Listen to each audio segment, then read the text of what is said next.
Hello everyone, my name is Tina Swann, and look at this beautiful day we have and the scenery that we have.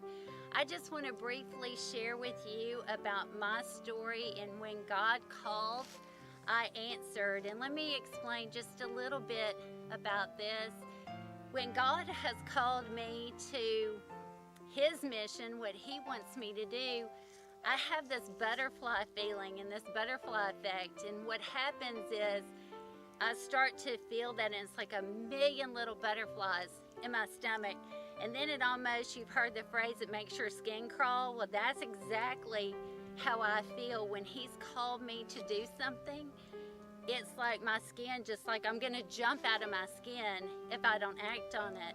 But I want to share with you about some of the things that God has called me to do. And He has taken me to, He's called me to take a walk across the creek, like this water, to work with one of the largest drug kingpins in North Alabama. And I had no clue what this gentleman was all about.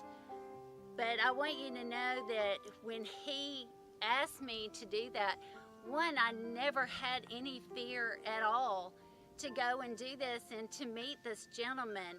But it's such a huge, huge story about how I fell into his life, and we came together with a man that had been in prison.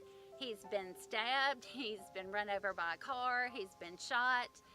And yes, he had run drugs, but it's a life that when you think that someone's life can't change, it can, and that's God. But God called me to be a part of His life and His family.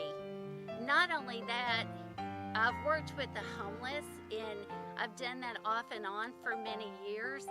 And people that are the homeless citizens, they have stories.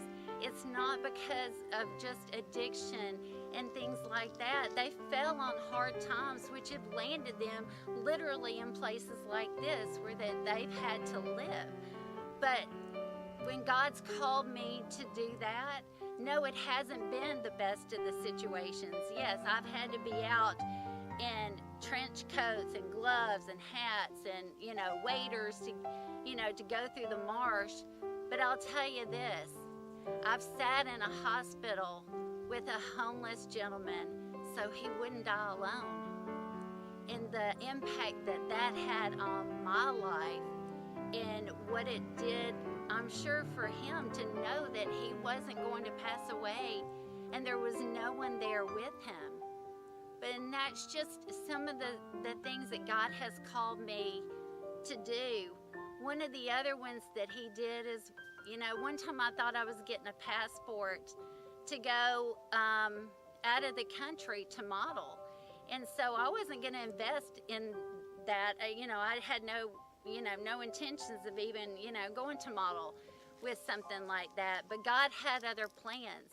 He used that passport to take me out of the country to Reynosa, Mexico, which, yes, there's drug cartel. It was in the slum in a nasty part of Reynosa, Mexico. And what I want to share with that, let me give you just a little insight into this. My family knew how dangerous it was in Reynosa. They had actually begged and pleaded with me until they got mad because I was going to go, and even offered to pay me to stay here because they knew how dangerous it was in Reynosa. And yes, there have been red alerts there before, but God took me to Reynosa to meet a gentleman there that would change just unbelievable lives, not just mine, but also a person there. And those are the kind of things that I want you to see. And I thank you so much for taking your time to listen to this video. And I have a book that's going to be released in March, and I hope that you will be searching for that on Amazon and Barnes & Noble. And I look forward to having the opportunity to even come and visit with you, and you can hear more about all of these amazing stories of things like that, and angels, and just how God has truly called me to make an impact on others' lives. Thank you so much. Have a blessed day.